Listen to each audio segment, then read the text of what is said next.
अश्वत्थः सर्ववृक्षाणां देवर्षिणां च नारदः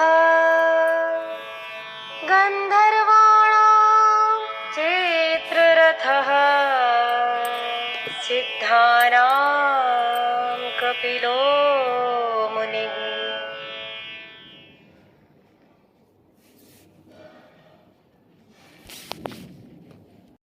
कुरुक्षेत्र की भूमि तैयार थी अब तक के सबसे बड़े धर्म युद्ध को जन्म देने के लिए। कुरु और पांडव सेना एक दूसरे के विरुद्ध युद्ध स्थल पर तैनात थी। लेकिन महाभारत का बिगुल बजने से पहले नेत्रहीन धृतराष्ट्र अपने सचिव संजय से युद्ध स्थल की स्थिति के बारे में पूछते हैं। धृतराष्ट्र जानना चाहते थे कि युद्ध भूमि पर एकत्र हुए उसके पुत्र और पांडुपुत्र क्या कर रहे हैं। वो भली भांति जानते थे कि ये धर्म अधर्म के बीच होने वाली अब तक की सबसे बड़ी लड़ाई होगी। धृतराष्ट्र पांडुपुत्रों के साथ हुए अन्याय से भी परिचित थे, लेकिन अपने पुत्रों के मोह में वो और भी अंधे हो गए थे। वो नहीं चाहते थे कि युद्ध भूमि पर अब दोनों भाइयों के बीच किसी प्रकार का समझौता हो। लेकिन इस धर्म युद्ध को लड़ने के लिए स्वयं भगवान श्री कृष्ण पांडवों के साथ थे, जिसका डर धृतराष्ट्र को व्याकुल कर रहा था। वो जानते थे कि जहां श्री कृष्ण है वहीं धर्म की जीत होती है। अब तो बस अपने पुत्रों के भाग्य को लेकर आश्वस्त होना चाह रहे थे। श्री व्यास का शिष्य होने के कारण संजय को उनकी कृपा से दिव्य दृष्टि प्राप्त थी, जिसके कारण वो धृतराष्ट्र के कमरे में होते हुए भी कुरुक्षेत्र की भूमि पर हो रही सारी घटना को देख सकते थे।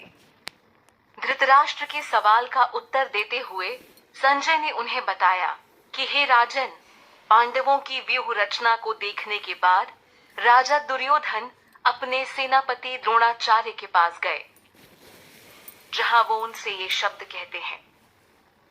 दुर्योधन के पास एक विशाल और शक्तिशाली सेना थी। इसके बावजूद भी पांडवों की व्यूह रचना देख वो अपने गुरु व सेनापति द्रोणाचार्य के पास गया। अधर्मी दुर्योधन के दिल में पैदा हुए डर की यह पहली निशानी थी। वो अच्छे से जानता था कि पांडवों के खिलाफ युद्ध आसान नहीं होगा। पांडवों का यह व्यूह उसे अपना काल बनता नजर आ रहा था। श्री व्यास का शिष्य होने के कारण संजय को उनकी कृपा से दिव्य दृष्टि प्राप्त थी, जिसके कारण वो धृतराष्ट्र के कमरे में होते हुए भी कुरुक्षेत्र की भूमि पर हो रही सारी घटना को देख सकते थे। धृतराष्ट्र के सवाल का उत्तर देते हुए पांडवों की व्यूह रचना के संदर्भ में दुर्योधन सेनापति द्रोणाचार्य को कहता है कि हे आचार्य, जरा पांडु पुत्रों की विशाल सेना को देखें, जिसे खुद द्रुपद के पुत्र धृष्टद्युम्न ने बड़ी कौशलता से तैयार किया है। ये कौशलता उसने खुद द्रोणाचार्य से ही सीखी थी, क्योंकि वो उनका शिष्य था। गुरु शिष्य रिश्ते के कारण ही द्रोणाचार्य ने धृष्टद्युम्न को पूर्ण युद्ध कौशल सिखाया था। युद्ध तो मूल रूप से पांडव और कौरव भाइयों के बीच था, लेकिन इस समय द्रुपद के पुत्र की बात छेड़ना भी दुर्योधन की एक चाल थी। वो द्रोणाचार्य को द्रुपद के साथ हुई एक राजनीतिक दुश्मनी की याद दिलाता है। इस दुश्मनी के बाद ही द्रुपद ने द्रोणाचार्य के विनाश के लिए बेटे धृष्टद्युम्न को अग्निकुंड से पाया था। यानी द्रुपद ने एक महान यज्ञ से धृष्टद्युम्न को प्राप्त किया था, जिसके द्वारा आगे चलकर द्रोणाचार्य का वध होना था। आज वही द्रुपद पुत्र पांडवों के साथ खड़ा है और पूरी बुद्धिमानी से उसने ये व्यूह रचना की है। इसीलिए जिसे न भेद पाने का डर दुर्योधन को सता रहा है, इसीलिए वो अपने गुरु को सचेत करने आया है। दुर्योधन युद्ध भूमि में सामने खड़ी पांडव सेना को देख उसका वर्णन सेनापति द्रोणाचार्य से करता है। वो द्रोणाचार्य को और भी अच्छी तरीके से समझा देना चाहता है कि आखिर उसके विरोधी कैसे हैं।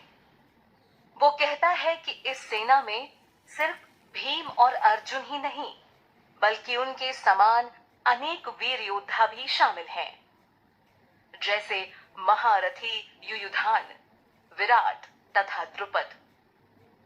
युद्ध शुरू होने से पहले यह दुर्योधन का एक प्रयास था ताकि वो अपने विरोधी को ठीक से जान सके। यही युद्ध की कला भी होती है। दुर्योधन अपनी बात को जारी रखते हुए आगे कहता है कि युयुधान, विराट तथा द्रुपद के अलावा पांडव के दल में धृष्टकेतु, चेकितान, कशिराज, पुरुजित, कुंतीभोज तथा शैब्य जैसे महान योद्धा भी शामिल हैं। कहीं ना कहीं वो अपने सेनापति को इन सब के प्रति सचेत करना चाह रहा है।